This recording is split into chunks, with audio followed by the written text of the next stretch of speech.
Okay, so before we get into the podcast today, I just want to thank our January sponsor. And for all our podcasts and our video content, our January sponsor is Mayflower Brewery. We love everyone there. They're so nice. They do amazing things for the community. They make great beer. Their porter is unprecedented. Love and Wrestling's great. If you like sours, Resistance is Frutile's phenomenal. They let us record here. They're just so supportive of us, and we love everyone at Mayflower Brewery. If you happen to be in the Plymouth area, if you're not, ask your local bar, your local liquor store to carry Mayflower beer. It's great stuff. You'll love them. You'll love their beer. And I think I'm going to go get another Mayflower beer right now.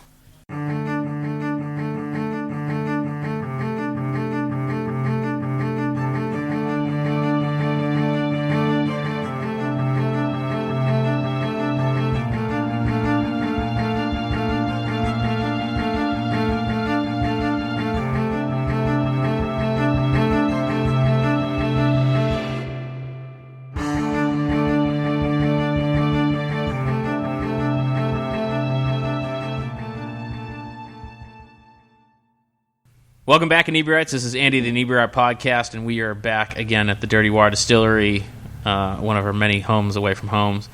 They're all distilleries and breweries. I don't know what that says about us. But in our ever-expanding quest to bring in more and different creative people, I have a harp guy. So we brought in Harpist. Is that the correct term? Harpist? Yeah. Okay. Nicole Anderson, welcome to the show. Thank you. So that's not a run-of-the-mill common... We don't get a lot of harp players on the show. Yeah. You're our first. I feel honored. So how does one get into the harp? I mean, have you always played it? Was it a family thing? No. I have a, forgive me family when they listen to this, I have a pretty unmusical family, but they know that. They have, like, that happens a lot, yeah, though. they have, we like, get a lot no of musical musicians who are talent. like, oh, my family's not into music at all. Yeah, no. But I kind of fell into it, which is funny because there are a lot of harpists that are like, oh, it was my dream to play the harp, and I couldn't wait to get my first harp, and then I finally could afford it, and I bought it. I'm like, yeah, no, that wasn't me. I actually played piano first. I started playing piano when I was 7, and really enjoyed it. Like, it was pretty obvious from a young age I was very musical. So my family was like, yeah, let's get her into lessons. And then took lessons for about 5 years before I started thinking about taking up a second instrument. Didn't really know what I wanted to play. And then there was one night my family and I were at my aunt's wedding, and they had harpist at their cocktail hour. Yeah. And so my mom comes up to me and she's like, Nicole, did you ever think about playing the harp? And I'm like, no, because, like, I had never even seen one until that night in person. So then it sort of, like, put a bug in my ear, and I was, like, watching The Harpist, and I was kind of looking at the instrument, and then she saw me looking. Right. And she calls me over, which Sure. was very nice of her, and she started talking to me. I told her I played the piano. I'd been taking lessons for a few years, and she was like, oh, great. Well, do you want to try the harp? And I'm like, okay, cool. So she actually, and I'm thinking, like, now in retrospect, I'm like, wow, she was, like, on the clock, and my aunt was, like, totally cool with her doing this, too. But I was like, she actually let me come in and play? Okay, cool. But so I sat down and she taught me how to play chopsticks. On the harp? Yeah, okay. On the harp, which of Yeah. course is like the least harpy song ever, but it was easy. So I have like pictures of me with like the worst finger technique ever. It looked like I had claws and I'm like plucking the strings. But she actually also taught lessons in addition to doing the wedding harping. So my family comes over and they're like, Nicole, you're distracting the harpist. And I'm like, she called me over. But of course now we know she had an ulterior motive. Right. She's like, I teach lessons She was too. trying to get a student. Right, and Yeah. she did. Long story short. So she became my teacher for a number of years, from age 12 until college, and then continued playing in college, played in the orchestra, and did some independent study work through school. So, it just sort of took off from there. So was it like an easy stroll onto the college orchestra? No. Being just like, I play harp, and they're like, we don't have one of those? Or? No. So I ended up not majoring in music. I majored in psychology, ended up getting my master's in psychology. So I minored in music, so I was able to kind of integrate my instruments that way. But they had an orchestra that was for non-majors, and of course, once they found out that there was somebody who played the harp who wasn't majoring in harp, which of that I was the only one, they're like, come on board. Oh, but wait, this semester we don't have any songs with harp parts. So just, stay put. Just stay signed up. But next semester, we want you. Okay, fine. So spring semester rolls around. They're like, yes, we're doing a song with a harp part. I'm like, okay, great. And I was like a fish out of water. Like, I had done a little bit of orchestra, like one song in high school, and it was like not the prettiest thing because my technique wasn't great and I just could not follow along that well. So college, I was a little bit better, but this conductor, like, he meant business. Yeah. So, and he just expected me to like be the shit. I was not. So, in retrospect, though, was that like a good thing? Did you, like, it pushed you to be better? Yeah, I mean, I guess it did, but it was then when I realized, like, for sure, I do not want to be an orchestra harpist. Like, it's just not my thing because, most orchestras, unless they're massive, we are the only harpists. We are the only ones taking care of that part. And it's usually just kind of sitting there for, like, 100 measures. And then, here comes a gliss. So, like, you have to, like, really know the song or be really good at counting, which nobody is. So we just really have to know the song, know when to come in. And I imagine, like, over time, people get used to it, but it was just not my cup of tea at all. But, for experience purposes, I'm glad for it. But, yeah, that was my foray into orchestra, and it was very short-lived. So once you started, like, learning and taking the private lessons and before you got into the orchestra, was it just kind of like, I'm just going to do this for fun, or... Yeah. You're going to be like, I'm going to make a rock and roll band with a harp? Or, what was your motivation? Nothing like that. So my teacher, given that she was also a wedding harpist and she did a bunch of functions, so she called it commercial harping, where you're basically freelancing. Yeah. She was grooming me for that. And I kind of knew back when I was 12 and, a teenager, I was like, yeah, okay, I know she's trying to do this and she wants me to go to school for harp. She wants me to major in harp performance. And then she wants me to start my own business as a commercial harpist because that's what she did. So I was okay with this because she taught me how to take any genre of music and arrange it for harp. So she would say, hey, you know piano, so take your piano music and arrange it for harp. I'll show you how. That was probably the most valuable teachings that, like, she could have ever done because I now, like, arrange at the drop of a hat. And I'm like, this is so easy. I have other harpists, like, on the Facebook groups. They're like, does anybody have the harp arrangement for Perfect by Ed Sheeran? And I'm thinking, like, why don't you just get the music, right? And then just play it. Like, it was confusing to me that, like, not everybody did that. But that was kind of, like, what my teacher's strength was. So she's like, Nicole, I'm going to teach you this. Because, so, like, brides and grooms are like, we want a harpist, but we still want to know, we want songs we're going to recognize. Right, of course. And there are plenty of harpists who do wonderful arrangements of a lot of music, but to be able to say to clients, by the way, I have hundreds of songs in my repertoire, and if I don't have a song, you just tell me it, I will learn it for you, no big deal. What has been, like, the weirdest request? I actually love this story, and I, for some reason, did not think it was going to come up. But I had a harpist who insisted, a bride who insisted on walking down the aisle to Isn't She Lovely by Stevie Wonder.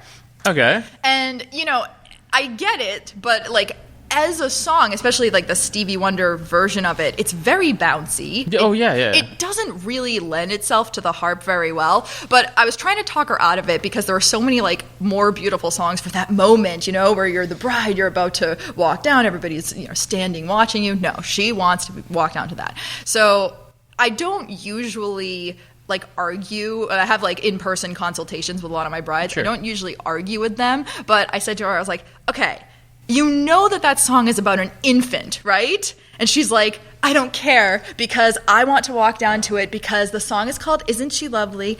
And I'm lovely. And I'm like, Fair enough. Okay, fine. So I at least convinced her to have me do. It was kind of like more of a bossa nova kind of arrangement of it, so it wasn't as bouncy, and she loved it. And it turned out to be, it was actually here in Plymouth. Nice. Turned out to be a beautiful wedding. She was absolutely stunning. So it all worked out in the end. But I think about that. So she was lovely. You didn't have to play it sarcastically. She was actually lovely. Like, I'll give her that. All like, right, she was actually, yes, she was a very beautiful bride. But, you know, that for me is kind of the example of, all right, like if I had one harp arrangement of that song, it wouldn't have really worked for that style of wedding. Yeah, on that occasion. it's like, you know, like you mentioned Ed Sheeran, that I can kind of get, but just that particular song is not. Yeah, it was interesting, but otherwise, haven't really had any like really strange requests. No, it's like requests of Snoop Dogg. No, nobody's done that. Nobody's wanted to walk down to like know, heavy metal music yet. But yeah, but I don't do a ton of weddings anymore. But usually they're pretty standard in that if people are requesting a harp, they usually want the music to sound kind of harpy, right? Because that's just the atmosphere. So that they kind of want that atmospheric, kind of ethereal sound in the background. Yeah.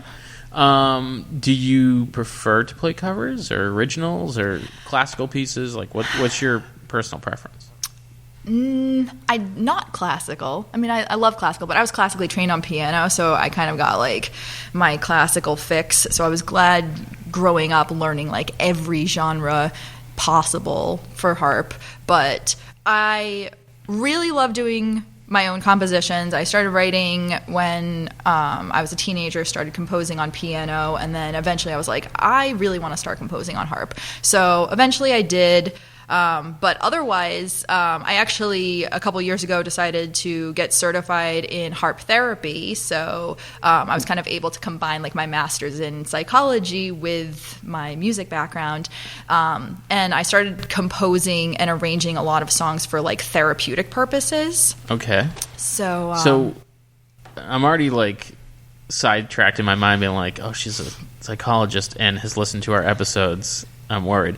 No. But no. But what is harp therapy? Like, this is like, what do you mean specifically? I've never heard of such a thing. Harp therapy is a lot of people think that it's similar to music therapy, where people will take their instruments and go into places and help to like rehab people who have either physical or mental disabilities, but harp therapy is a little bit looser than that. We say it's kind of like massage therapy, but instead of actually getting a massage, you're just letting harp music wash over you. Okay. So I've been trained to work in like hospitals and hospice facilities, nursing homes, and I can go into patients' room and I do like bedside sessions where I play a specific style of music that's like scientifically proven to help aid in their relaxation or help to alleviate if they're feeling any pain and things like that. So it's kind of like a holistic wellness integration kind of little thing. Music soothes the savage beast kind of.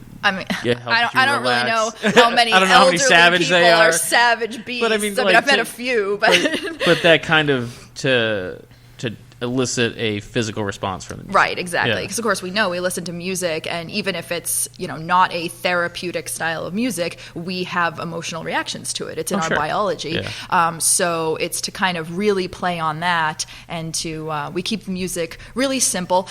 Kind of, I don't like to really use this analogy, but it's kind of similar to like if you were in a spa and you were like listening to the music that they play on the speakers, just like a million times better than that. Yeah. Because we're there, we're live, we can adjust our playing to what they need. So like that for me is really fun, and being able to like write my own music for those capacities has probably been my favorite thing. Oh, that's really interesting. I've heard of all sorts of different types of therapy, but I've never heard specifically of that. Yeah. Do you try to take that studies into you said you haven't played a wedding in a while, but when you do that, do you try to kind of use that same mentality of eliciting, emotion, feeling? Like, and what do you aim for with a function like that? So that's like kind of one of the most interesting things, because like when we do our training for harp therapy, one of the first things they say is therapy with the harp is not entertainment with the harp. Like, you have to make sure people know that, make sure that they're educated in that like that is not the goal. Like, the goal is to not like entertain in the quintessential way. But in my training, I started realizing like how much better my gig playing would be if I started to embody that sort of mentality. Like, oh, I don't have to play everything 100% perfect. I don't have to play everything with like all these crazy embellishments. I can start simple and then add elements where I feel apply, and I can really use the entertainment more as communication and connection with my audience. And I feel like that's like really opened a lot of doors for me. So playing concerts, playing weddings, which I have done a couple weddings recently. I just don't tend to do them that often, but it sort of takes the pressure off me too when, you know, you do these types of gigs, and especially, I mean, any musician has this, but the harp especially, like, you are on display. You are the center of attention. Even weddings, people are looking at the bride, then they look over at you. Well, because it's something you don't see every day. Yeah. Right. Yeah. So, like, I just kind of get used to it. In my personal life, I'm pretty introverted. So to know that when I have the harp, I am the harp lady, and everybody wants to talk to me, everybody wants to ask me questions, I have to kind of be on, and it's exhausting. So then I go home and I sleep. My husband cooks for me. I'm like, thank you. I want all the food to comfort me. But yeah, like, it's so much easier now for me to think about, I'm connecting with the people who are listening to me, and I want to make them feel a certain way. And it's not that I have a goal of specifically what emotions I want to evoke in them, but I want them to feel whatever they get out of the music. So sometimes it's nostalgia, sometimes it's peace, relaxation, sometimes it's just pure enjoyment. And yeah, that's been like the best part of my training, that I was able to apply it for therapy and for everything else. Well, you mentioned about how you kind of realized you didn't have to be perfect, and it's like I generally think of like, you know, like a blues guitar or rock guitar being like dirty, I guess is the best, like, where it's the fact that it's not perfect is part of it. And I think more classical and like a harp, I would picture where that's not normally accepted. So is that outside the norm, where like normal harps are like, no, it has to be perfect, it has to be done exactly right? Yeah, it's really hard because we have a lot of stereotypes surrounding us. And obviously, you know, yes, classical, orchestra, ethereal, angelic. So we feel like we have to kind of put on this air of, we're always sitting up straight and we're playing beautifully. And because the harp is so pure, like, everything we play, we pluck a string, it's going to sound pure, it's going to sound peaceful and very elegant, which is great, but it is a double-edged sword, because a lot of times, and we see this with like clients especially, where if they're researching harpists in the area, like, oh, what harpist do we want for our wedding? They're not really thinking, well, which harpist is going to have the style that best fits what I want? Which harpist is going to have the personality that I want? They're just thinking, oh, which harpist, you know, has the best price and is available that day? Oh, look at this one. Their harp is really pretty. Or the harp is really pretty. Some people love the gold harps. Some people hate the gold harps, you know? So, you know, we kind of get a little bit irked because they're not really focusing on, like, we are not all the same person. And we have, you know, different fortes and very different personalities. So, like, that's kind of the thing that we did an Instagram challenge last spring where a couple of the harpists, you know, they like gave prompts and they were like, we want to learn about other harpists. And one of the prompts was Harp Rebel. And so many of us were so passionate about talking about how we are not the typical harpist with, you know, this like prim and proper demeanor, like never swearing, right? Things like that. So I posted a picture, like, I have a tattoo on my calf, and I posted a picture. A harpist with a tattoo? I do. I have a tattoo, and I would get more. I just don't know what I would get. Treble clef. Oh, okay. It's pretty big, though. It's a good, like, 3-4 inches. Like, it's legit. Got it here in Plymouth. Hey. Cobra Customs? What? Cobra Customs? Yes.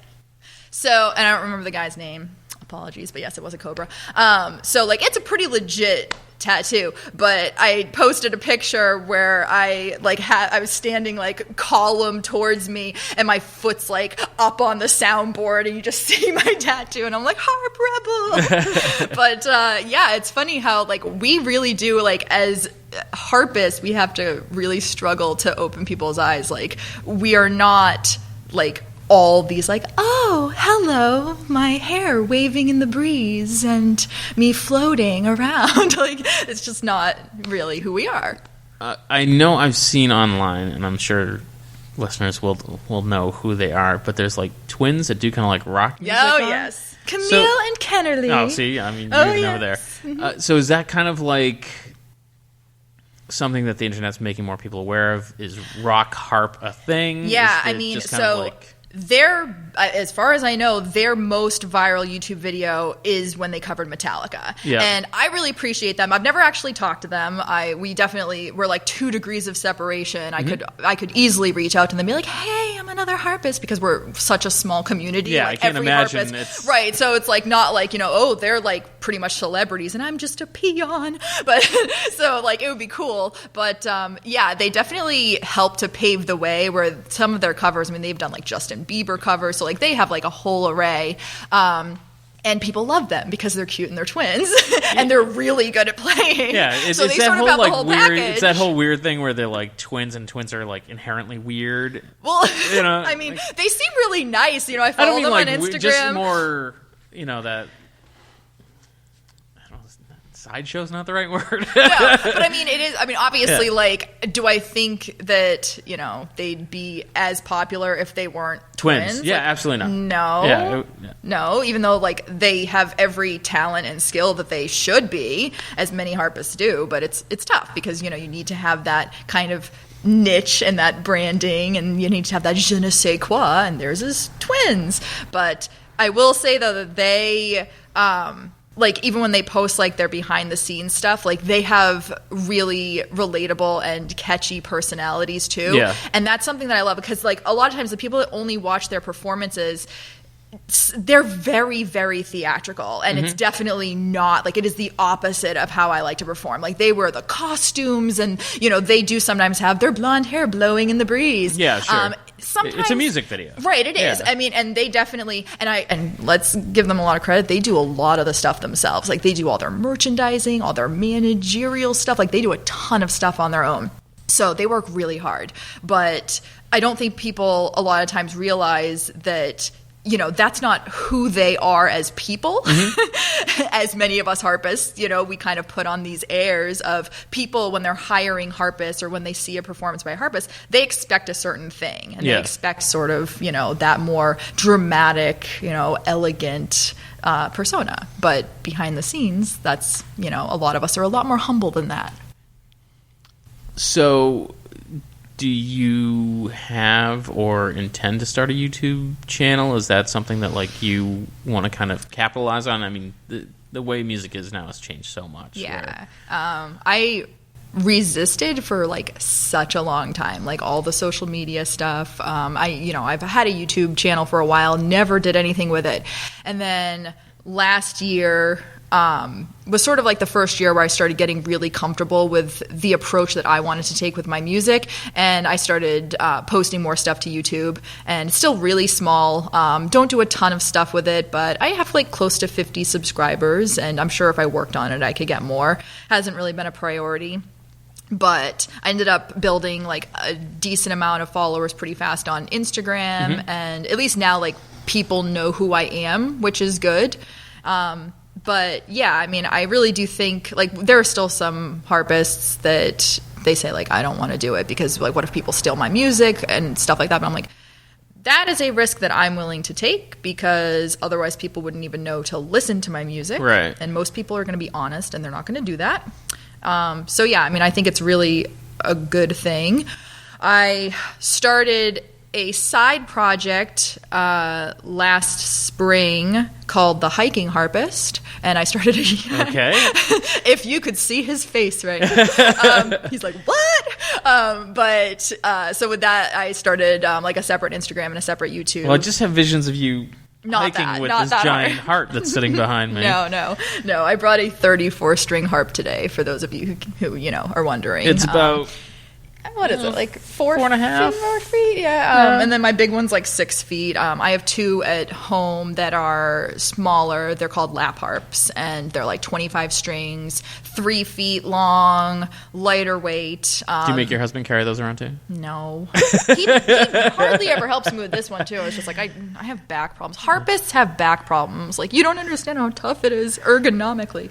But anyway, yeah, so the smaller harps are mostly used for therapy. It's easy because we can just kind of carry them into, like, patient rooms and stuff. So you can go from room to room kind of thing? Yeah. So they're very portable. So I prefer them. They have straps, so we just, like, strap them. But those ones... So what is a hiking... Let's not deviate from my actual confusion. Yeah. What is a hiking harpist? So it was so weird because I decided, this is probably like, at this point, maybe like a year and a half ago, I started taking like online like social media marketing courses and stuff, just to kind of see what I could do to like build my business. That was around the time, like once I got certified in harp therapy, that's when I made the decision that I like really wanted to start building this business up to full time. Yep. So I'm kind of in the process of doing that now. So I was like, all right, I want to like really learn how to brand myself. So took some classes, and one of them was on like YouTube marketing. Yeah.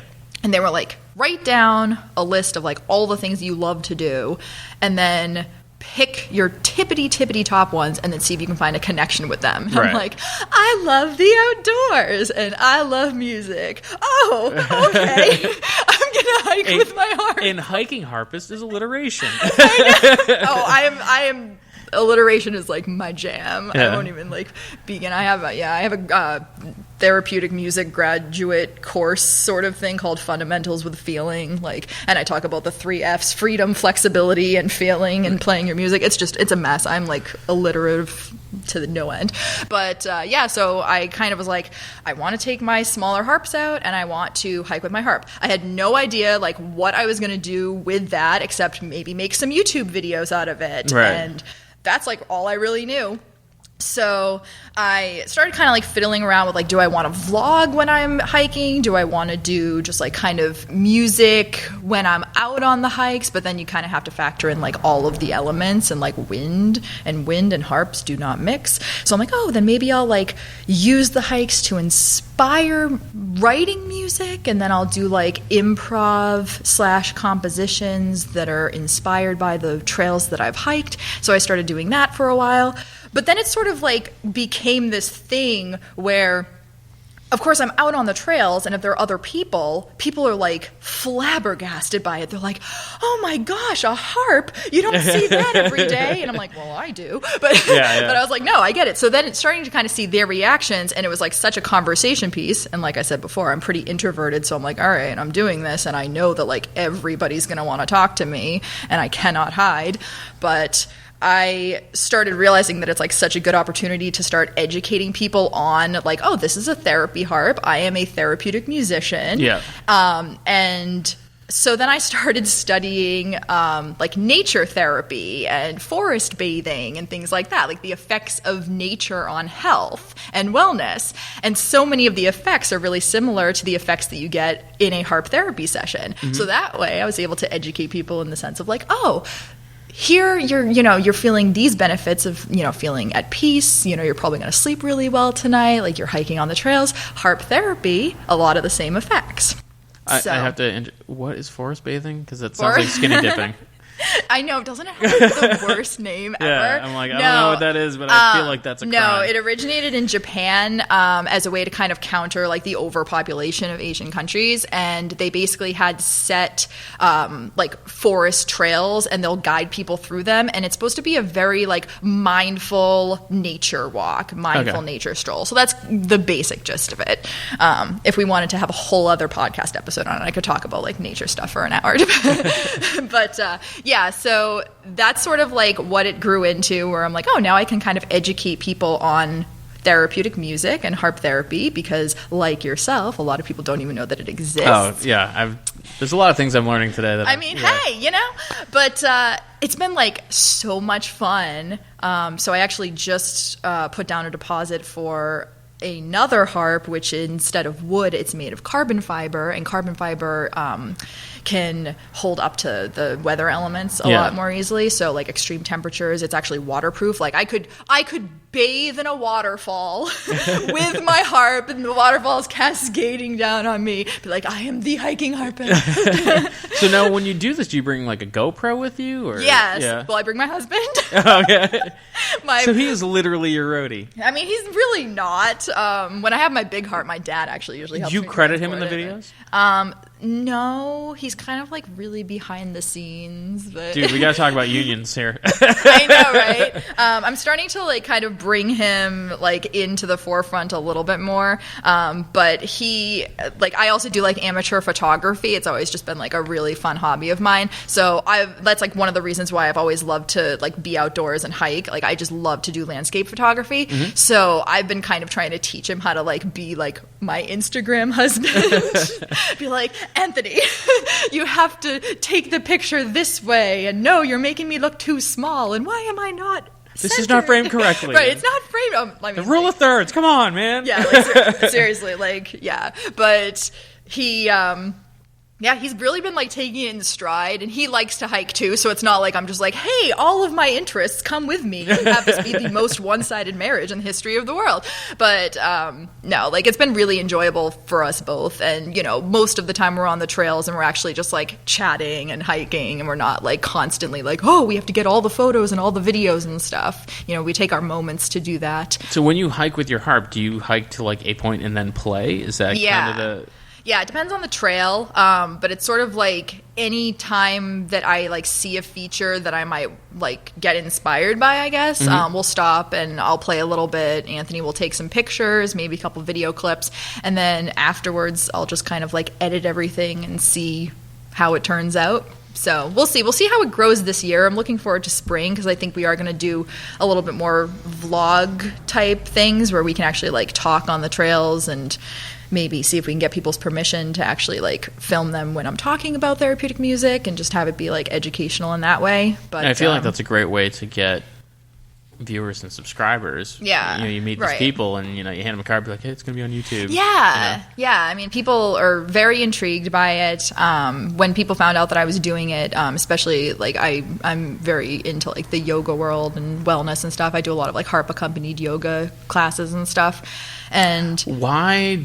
And this is kind of a not apropos of nothing, but you know, offshoot. Why do people feel the need to include things with yoga?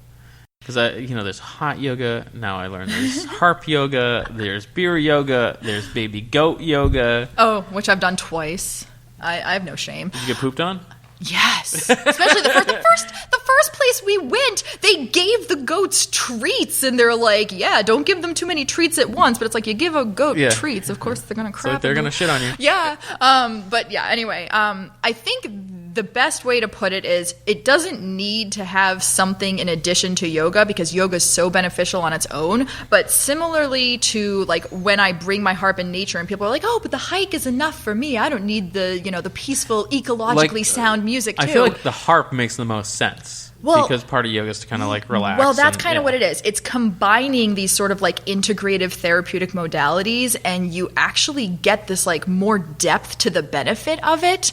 So it's like you're getting, like all of these approaches. So like I love yoga, but there are a lot of yoga classes where like I'm distracted by the music that's playing because it's just a recorded thing, and I'm like, this does not go with like what we're doing right now, but there's really nothing they can do about it. You have a live harpist there. It's like I'm playing according to what the energy of the room is, and you're also getting the vibrations of the harp because the harp is the most resonant instrument. So like I sit with my therapy harp on the floor, and the people that are nearest to me, they're like, oh my gosh, I could actually feel the vibrations too. Oh yeah, sure, yeah. So they're kind of getting like massaged by it in a way. And then that goat over there shit on me. And then harp goat yoga I will never do ever. But no goats near my harp. Thank you very much. But yeah, so I think it's kind of like that. But I was gonna say like in the yoga world, you know, people hearing like, oh, you're hiking with your harp and they're so wellness oriented, then they're like, oh, like would you ever like lead like harp hikes and like meditative retreats and stuff? I'm like, yeah, I would think about it. And now of course this year I'm like thinking about spring, thinking about summer, and I'm like, you know what? I think I might launch that. I think I might actually I can start. totally see that, like a hike out somewhere, do yoga and like harpy. have some meditation. I love things like that. Like I think that it would be pretty fantastic. So I'm thinking about sort of adding that to the whole hiking harpist thing. So we'll see. Stay tuned, people. I'm local on the South Shore, so if you hear about harp hikes, it's me. Come and join me. And check out the YouTube channel. Yep. So that's really interesting. Like this whole thing came out of you were playing at a library. Yeah. That my landlady saw you playing at, and she's like, she was really good. You should check her out. And I'm like, sure. I never had art. But this was way more interesting because it never occurred to me that I figured it'd just be like about music. Yeah. It started. So you said you're trying to make this a full-time gig. Mm-hmm. Now, there's always that transition of taking something you love and making it work. Yeah. How has that been? And is it a bit of struggle? Is it everything it cracked up to be? Do you have those moments where you're like, I just don't want to play the harp? Not really. I'm not as into it as a lot of harpists. Like harpists, like they go on vacation and they're asking, who is in Philadelphia? Because I'll be there for 2 weeks and I want a harp to practice on. Can I borrow your harp? I'm not that type of person. I'm like, no, I'm going to go on vacation and I'm cool. Go on vacation. I'm cool. Like I do not need to play the harp. So I think having that sort of balance in my life has been really helpful. And I also think piano, like being my first love, that would probably be really hard for me because when I play piano, I just want to play piano for the joy of playing piano. I've done a couple professional piano gigs and it's just not really the same. But because I was taught from such an early age to kind of use the harp like with that purpose, I was always kind of okay making money at it. And I mean, I started making money at it like when I was still a teenager. So it's just sort of always been like, okay, I can enjoy it on my own time, but I can also make money with it. And the harp is a really good instrument to make money with because, because it is so unique. It is. It's unique. And, but like any musician, I mean, it is a struggle and a half. It is. It's really, really hard. Made a little bit easier because I do have the kind of harp therapy stuff to fall back on. So it's not like I'm, really struggling and hustling and trying to like play in bars and restaurants and stuff. Like I don't have the typical musician life. It would probably be the second most awkward, like, bar night I'd ever seen. I've seen a really bad one, man. It was really should we bad. ask about the most awkward? Oh, sure. It was a great story. So, it's a local bar, and like the band was setting up, and I'm like, oh, isn't that cute? They brought their kids to help them set up. No, it was like the goddamn Partridge Family. Like the drummer was like 6, and oh my gosh, there was like a little girl who was singing along with these 2 other guys, and like the mom was playing bass with like a baby strapped to her back, and like it was super uncomfortable, and everyone super, they're little kids, so you're like, whoa! Right, like, good job. And the place emptied out completely. Oh, wow. And so, of course, we knew the owners. And I'm like, hey, man. And he's like, dude, the lead singer came in, said he had a band, didn't elaborate. I didn't ask questions. And I'm like, I'd like to send the band around a juice box. And he's like, shut up.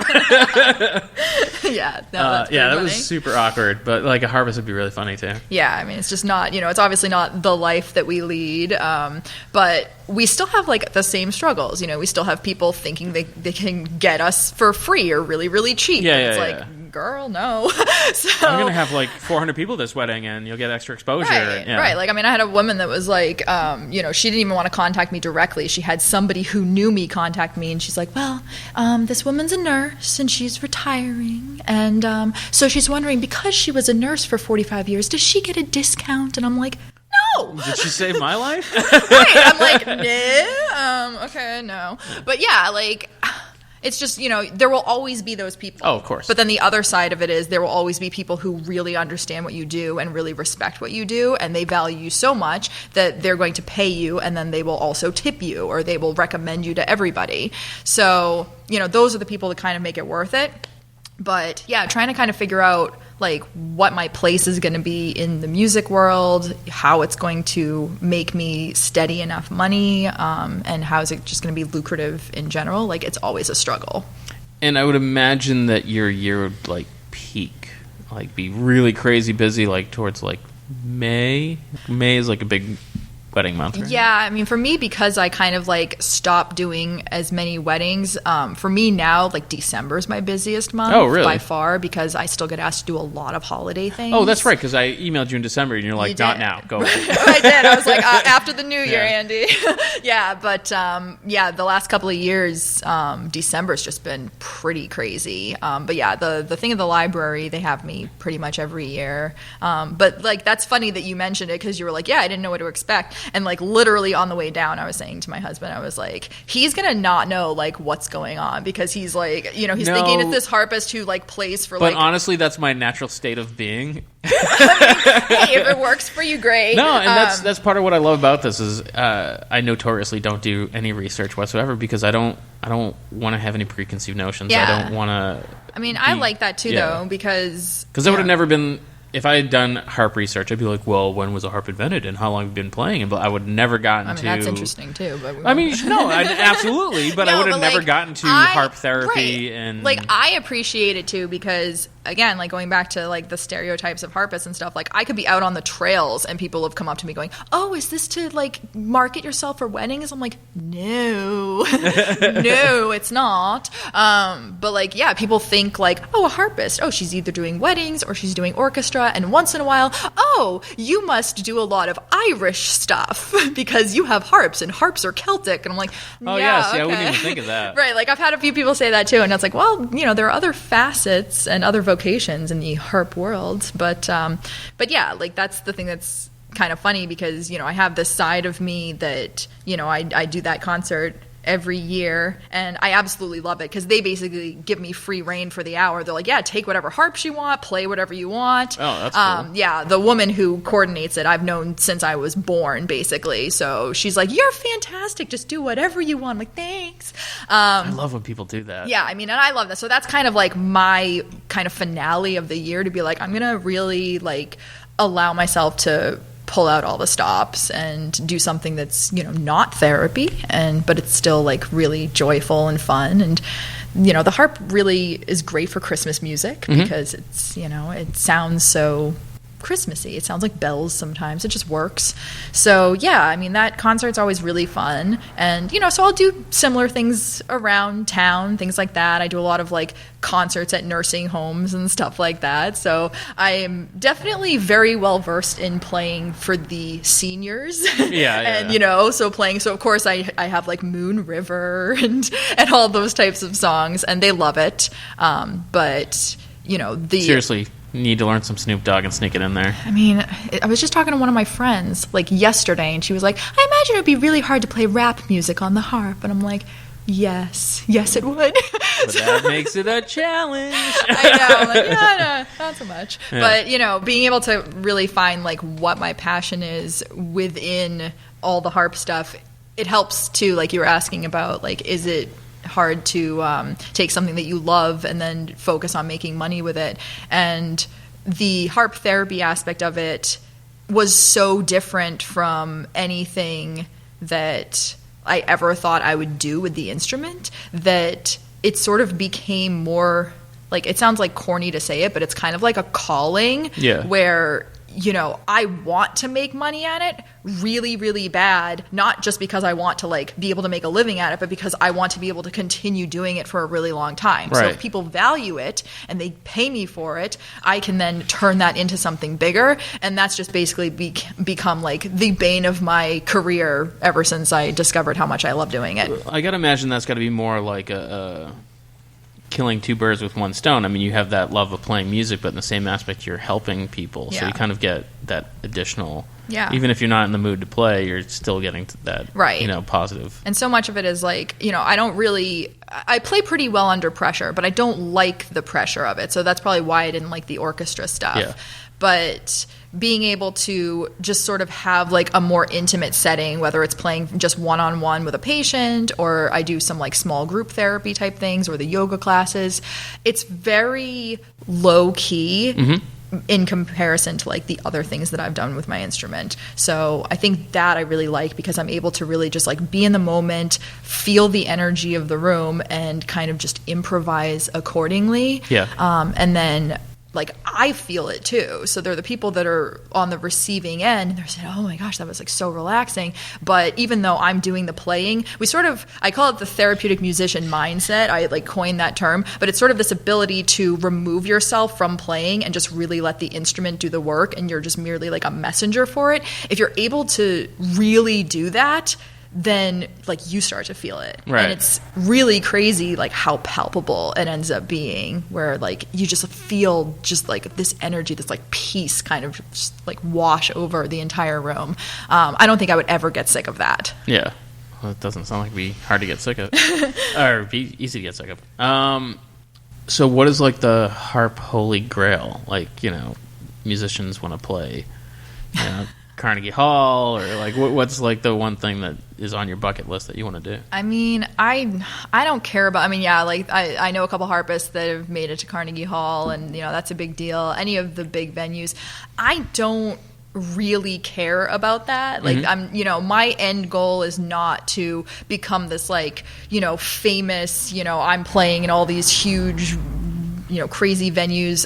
You know, I know. Oh my God, it's the hiking harpist. I mean, I like that idea better than because like, I mean, there's a harpist. Her name's Laura. She's fantastic. She lives out in California, and she's like the harpist that, you know, if you watch a TV show and you see a celebrity, you know, like a musician performing and there's a harp in the orchestra, it's probably her. She does sessions for TV shows. Like she was just on the set of Will and Grace, and she's like, hey, look, I'm here with Sean Hayes. Good for you.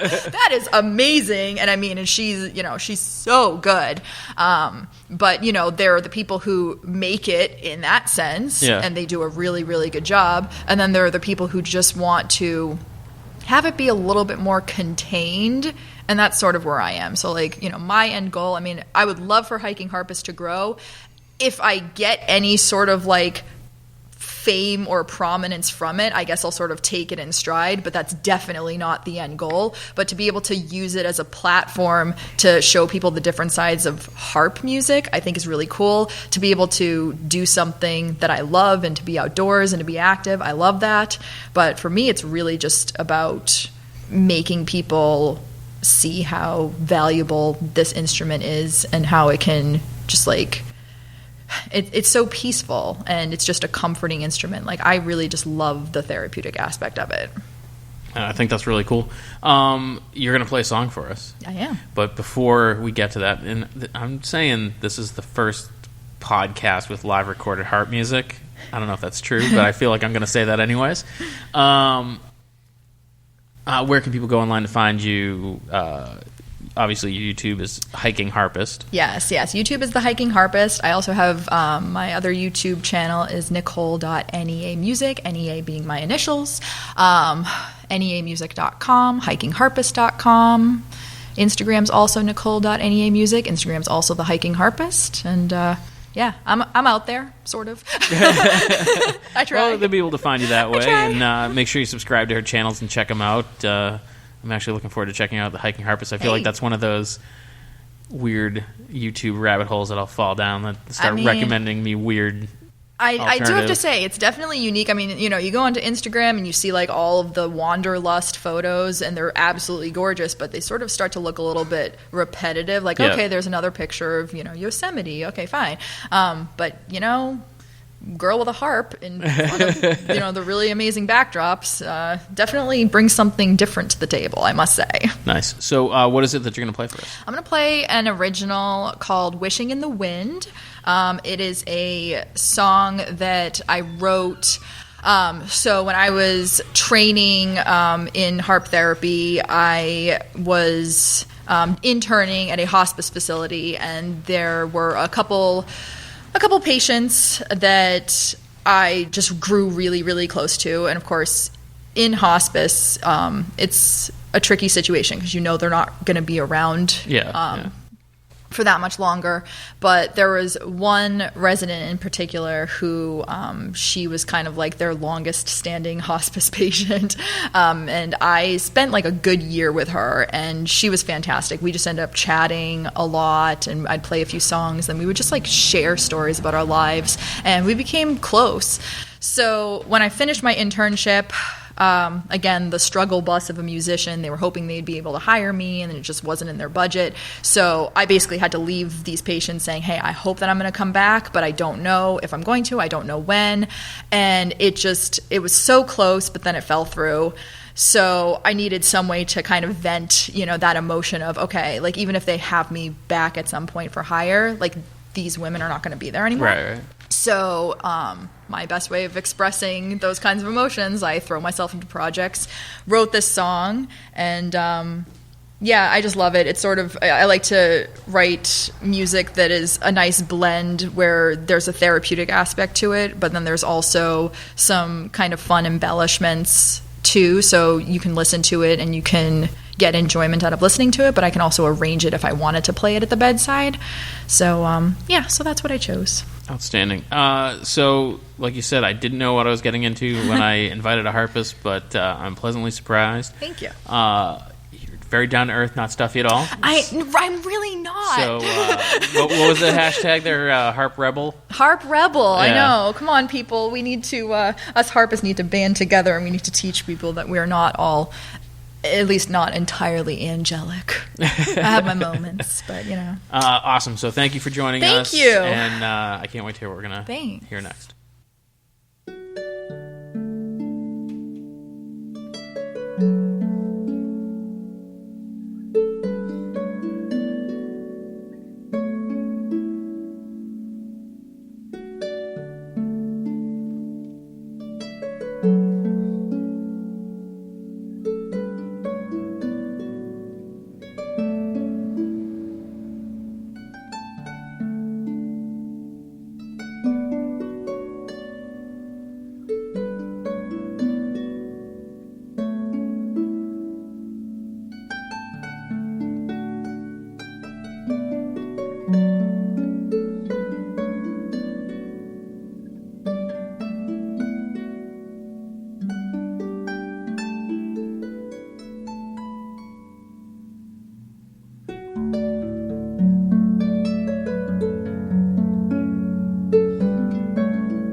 All right, thanks for listening to the podcast, and you can get us on the internet on all social medias at Inebri-art, except for Instagram is at Inebri-art6. You can email us, Inebri-art@yahoo.com, with all your questions, comments, and complaints. And if you're looking for other podcasts, you can check out the other podcasts on the Inebri-art Network. We have The Good Book. We have Retro Redoctopus. There is America's Hometown Horror. And, of course, Bar Talk, Old Colony Cast, and Inebri-art. So check those out and subscribe and comment, and that helps us reach more people. So thanks for listening.